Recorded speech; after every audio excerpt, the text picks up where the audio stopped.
KD decided to stay with the Brooklyn Nets? I think he was forced to stay because there really were no deals there that Brooklyn liked, and their owner was had bigger balls than we all gave him credit for. Credit.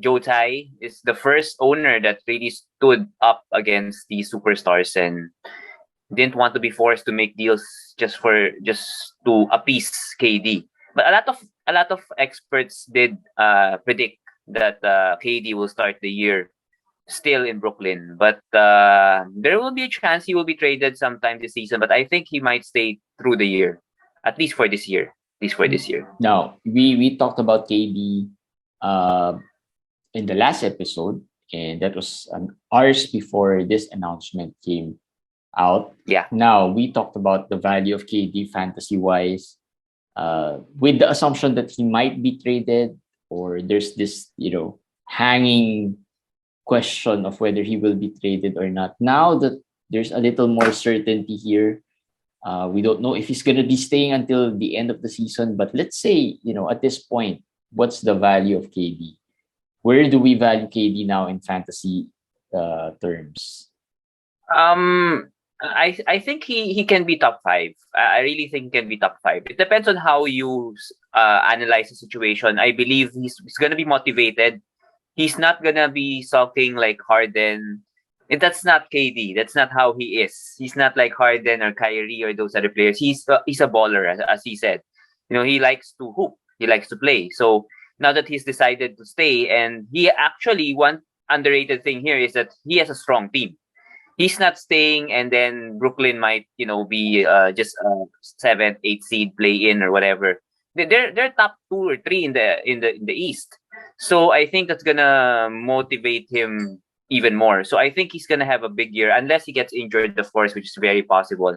I still think he's top 5 at this point. I think he's top 5. Top 5, but would you be willing to take the risk and get him there within the top 5? The highest, do you think? Because initially we said that the fluctuation of a KD value in fantasy has been from 2 to 8, right? Or somewhere within those draft positions.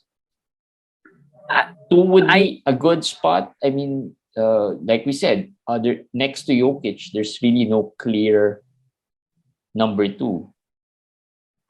Yes, but for me personally, I really am more comfortable with Giannis and Luka this year, because of the youth, because of also everything else, less risky. I'm not that kind of a everything except I guess the free throw percentage. Yeah, but I think if they play the way they play, and you punt free throws, or maybe build a good team around them, they're worth the number 2 or number 3. You're not sacrificing anything if you go to them over KD. So I would choose those 3 still: Jokic, Giannis, and Doncic, Luka, over KD. It will start basically with Embiid, I guess. Embiid, Harden, KD, those 3. It's up to your taste already, because Embiid is also injury prone, right? So I can see going with KD over Embiid, because they're both injury prone, and I really think KD will bounce back this year. So it's up to you. It's up to you what kind of team you want. Because if you get KD, he's a stud. We know that there's no holes. Yeah, we know that. But it's really interesting. Other than maybe the top 3 that we mentioned, Giannis, Jokic, and Luka, and maybe you can put in there Karl Anthony Towns with a little more certainty in terms of their value, at least. The rest of the guys are quite questionable. Like we said, the 12 to 14 spot really would put you in a very hard position on which players to decide. Now the middle of the pack seems unclear as well. Right? Do you go with KD? Do you go with Harden? Well, Harden is probably the safest guy there, who's shown more durability over the past few years. But that's going to be a tough position, starting from maybe the 4 or 5 position, right? But it's tough. But I think there are lots of good choices there. You can go Steph, even Steph. We hate on Steph, but still Steph, right? Embiid, Harden, as you said. So Tatum, even Trey. Trey still is also a viable pick around those range. So at least 4, 5, 6, 7, 8, 9. But I think you're good. If You're if good. you think about it, if you're in the 4, 5, 6, do you get Trey over Embiid or KD just because of better availability? It's possible. I could see that because we're playing head to head. We're playing.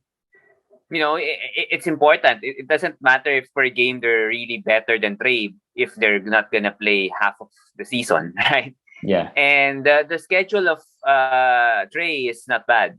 It's also not bad. It's okay. It's not good, but it's not bad. So that's another thing there. Although he has the Jonte, we know that there's the Jonte factor. But still, if you just want no stress, no headache, I think Trey is solid first pick this year. First round pick, I mean. A solid first round pick.